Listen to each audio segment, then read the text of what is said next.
মৌসুমী হাজরার লেখা গল্প অপশান। সকাল হতেই শুভ ফোনটা অন করে দেখে অদ্রিজার প্রায় 40টা মিসড কল। শুভ ভেবেই পায় না মেয়েটা পাগল নাকি। শুভ যে ওকে ইগনোর করে সেটা কি অদ্রিজা বুঝতে পারে না, নাকি বুঝেও না বোঝার ভান করে। এইসব ভাবতে ভাবতে আবার অদ্রিজা ফোন করে। তুমি কি পাগল নাকি? এতবার কেন ফোন করছো? জানোই তো আমি পাগল। একবার ফোনটা ধরলেই হতো, তাহলে এতবার ফোন করতাম না। কি এত গুরুত্বপূর্ণ কথা ছিল যে এতবার ফোন করতে হলো? সেরকম কিছু না, তুমি ঠিক আছো কি না সেটাই জানার ছিল। ঠিক কেন থাকবো না, কি হয়েছে আমার? না, কদিন তোমার অফিসের কাজের খুব প্রেশার, তাই খবর নিচ্ছিলাম। মেয়েটা সব জানে। আসলে শুভর মা সব কথাই অদ্রিজাকে বলে, আর অদ্রিজা এইভাবেই শুভকে জ্বালায়। শুভ জানে অদ্রিজা ওকে খুব ভালোবাসে, কিন্তু শুভ অদ্রিজাকে ভালোবাসতে পারে না। যত রাগ সব ওই মেয়েটার উপর ঝাড়ে। তবু অদ্রিজা একটুও রাগ করে না। মাঝে মাঝে শুভরও খুব মায়া হয় অদ্রিজার উপর। ঠিক এইরকম প্রেমে পাগল শুভ একদিন ছিল। বারবার কেয়াকে এইভাবে ফোন করত। সেই শুভ আর আজকে শুভ অনেক পরিবর্তন। অদ্রিজা শুভর ব্যাপারে সব জানে, সব জেনেই ওকে ভালোবেসেছে। শুভ অনেকবার চেষ্টা করেছে কেয়াকে ফোন করার জন্য, কিন্তু কেয়া ফোন তোলেনি। আগামীকাল কেয়ার বিয়ে। শুভ যে শেষ একবার কথা বলতে চায়, ভিতরে ভিতরে শুভ যে শেষ হয়ে যাচ্ছে, তা কি কেয়া বুঝতে পারছে না? এত বছরের সম্পর্ক শুধুমাত্র চাকরির জন্য শেষ হয়ে গেল। কতবার কেয়া বলেছিল শুভকে ছাড়া ও অন্য কাউকে ওর সাথে কল্পনা করতে পারে না। আর আজ সব মিথ্যে হয়ে গেল। সরকারি চাকরির পায়ের তলায় ভালোবাসা চাপা পড়ে গেল। কেয়া অবশ্য বারবার বলেছে তার কিছু করার ছিল না, বাড়ি থেকে চাপ দিচ্ছে। সত্যি কি কেয়ার কিছু করার ছিল না? আরও কয়েকটা বছর চেয়ে নিতে পারত। শুভ তখন নিজের পায়ে দাঁড়াতে পারত। ছেলেটা তো চেষ্টা করছিল একটা চাকরির জন্য। যদি ওর পাশে কেয়া থাকতো তাহলে নিশ্চয়ই কিছু না কিছু একটা হতো। কেয়া তা করেনি, ভালোবাসাটা অপশন বানিয়ে দিল। বাড়ির পছন্দ করা একজন টিচারের সাথে বিয়ে করার সিদ্ধান্ত নিল। শুভকে ফোনে কিছু মিথ্যে বলে নিজেকে শুভর কাছে পরিষ্কার রাখতে চাইল। এমন ভাব দেখালো যেন সত্যিই ও খুব অসহায়। বাড়ির কাছে এসে শুভ কেয়াকে আরও একবার ফোন করল। কি হলো, এত রাতে ফোন করছো কেন? কেয়া, আমি মরে যাব তোমাকে অন্য কারোর হতে দেখলে। এইসব বলে আমাকে ভয় দেখিও না শুভ। তুমি জানো আমি নিরুপায়। আমাদের এতদিনে সব কিছু মিথ্যে হয়ে যাবে কেয়া। ভুলে যাও এইসব, আমিও ভুলে গেছি। সে তো তুমি ভুলেই গেছো। না হলে বিয়েতে রাজি হতে কি পারতে এত সহজে? কি বলতে চাও, আমি ভালোবাসিনি তোমায়? ঠিক আছে, ভালো যদি বেসে থাকো তাহলে আজ যেভাবেই আছো সব ছেড়ে আমার হাত ধরে বেরিয়ে এসো। কথা দিচ্ছি, একটা বছর সময় দিলে আমি ঠিক নিজের পায়ে দাঁড়িয়ে যাব। কোনো অভিযোগ করতে দেব না আমাকে নিয়ে, সারা জীবন খুশি রাখবো। তা হয় না শুভ, আমি তোমার সঙ্গে যেতে পারবো না। যদি কোনো দিন ভালোবেসে থাকো তাহলে প্লিজ আর কোনো দিন আমাকে ফোন করো না। আমাকে আমার মতো থাকতে দাও। বিয়েটা বেশ ধুমধাম করেই হয়েছিল, আর ওপাশে একটা ছেলের মন ভেঙে টুকরো টুকরো হলো। যদিও মন ভাঙার কোনো শব্দ নেই, তাহলে হয়তো বোঝা যেত তা কতটা কষ্টের। মা বাবার মুখ চেয়ে সব কিছু মানিয়ে নেওয়ার চেষ্টা করলো শুভ। কাউকে কিছুই বুঝতে দিল না। তবে পরিবর্তনটা অনেকেই বুঝতে পেরেছিল। হাসি খুশি ছেলেটা হঠাৎই চুপচাপ হয়ে গেল। অফিস টাইমে আবার অদ্রিজার ফোন। শুভ বেশ বিরক্ত হয়ে ফোনটা ধরে। কি হলো আবার? না মানে খাবার খেয়েছো কিনা জিজ্ঞাসা করছিলাম। তোমার কি মনে হয় আমি বাচ্চা ছেলে, নিজের খেয়াল নিজে রাখতে পারি না? না, তা কেন হবে? আমি তো এমনি খবর নিচ্ছিলাম। ঠিক আছে, এখন আর ফোন করব না। অনেক অনেক ধন্যবাদ, আর আমাকে জ্বালিও না দয়া করে। ঠিক আছে, তবে রাতে ফোনটা খোলা রেখো, ফোন করব আমি। শুভ কিছু বলার আগে ফোনটা কেটে দেয় অদ্রিজা। শুভর আগে মুখটাতে হাসি রেখা ফুটে ওঠে। মেয়েটার কি মান সম্মান বলে কিছু নেই? এত অপমান করা হয় তবুও কেমন নির্লজ্জের মতো ফোন করে।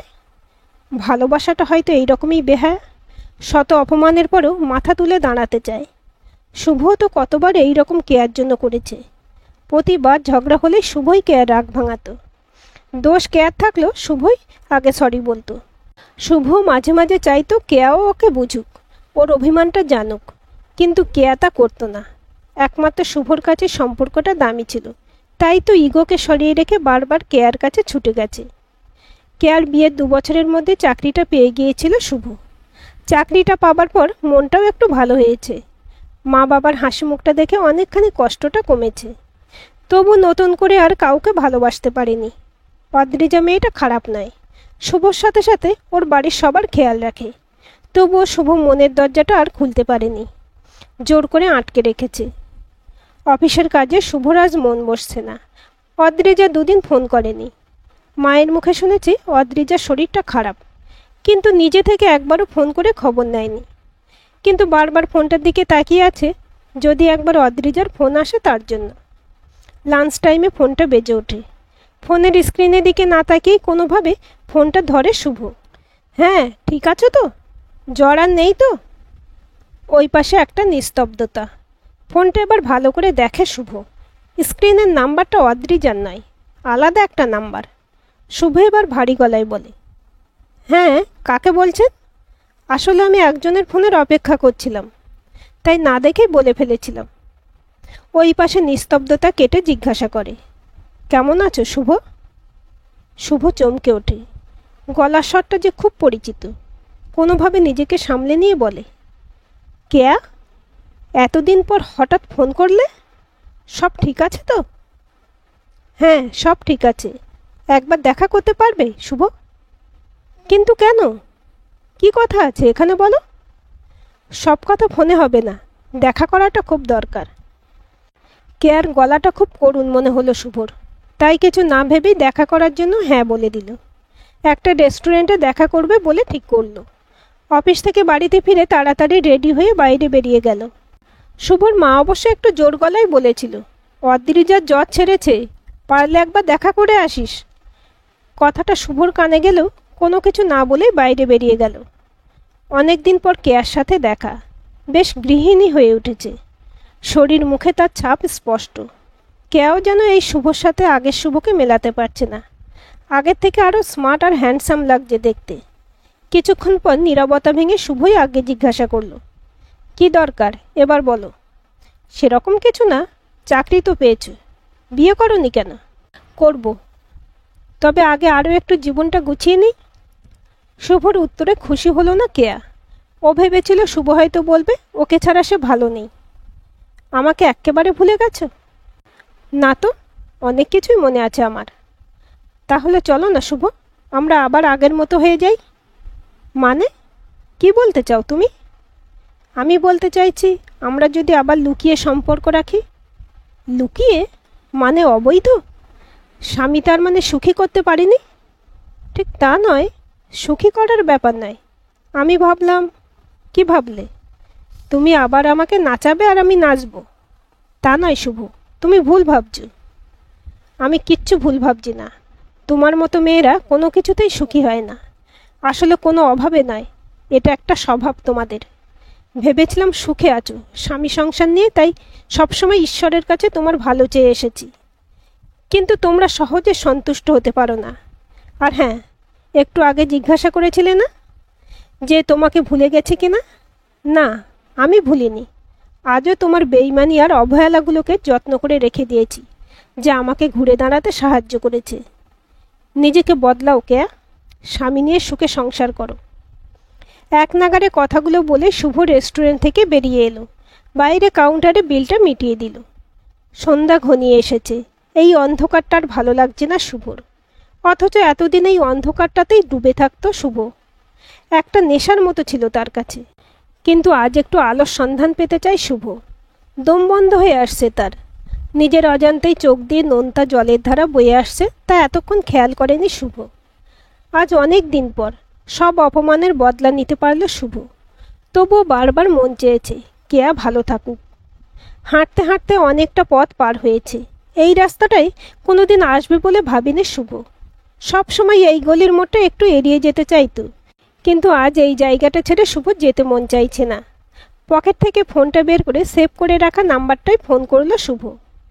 শুভর ফোন দেখে অদ্রিজা অবাক। এই প্রথমবার শুভ অদ্রিজাকে নিজে থেকে ফোন করলো। হ্যাঁ শুভ, সব ঠিক আছে তো? শরীর কেমন এখন? হ্যাঁ ঠিক আছি, জ্বর আর নেই। তোমাদের পাড়ার গলির মোড়ে দাঁড়িয়ে আছি, ফুচকা খাবে তো এসো। তুমি? পাড়ার গলির মোড়ে ফুচকা? সব ঠিক আছে তো শুভ? তাড়াতাড়ি এসো, অপেক্ষা করছি। অদ্রিজা কোনো রকমে তাড়াতাড়ি রেডি হয়ে ঘর থেকে বেরিয়ে যায়। কদিনের জ্বরে মেয়েটা বড় দুর্বল হয়ে গেছে। সামনে আসতে শুভ বুঝতে পারল। কি হয়েছে শুভ, হঠাৎ তুমি এখানে?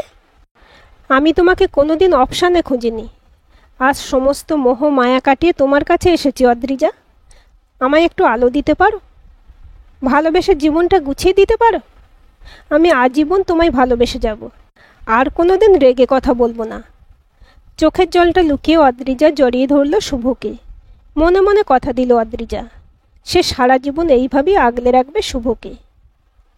আজকের এই গল্পটি আপনাদের কেমন লাগলো কমেন্ট করে জানাবেন। ভালো লাগলে অবশ্যই একটা লাইক দেবেন আর চ্যানেলটি সাবস্ক্রাইব করে সাথে থাকবেন।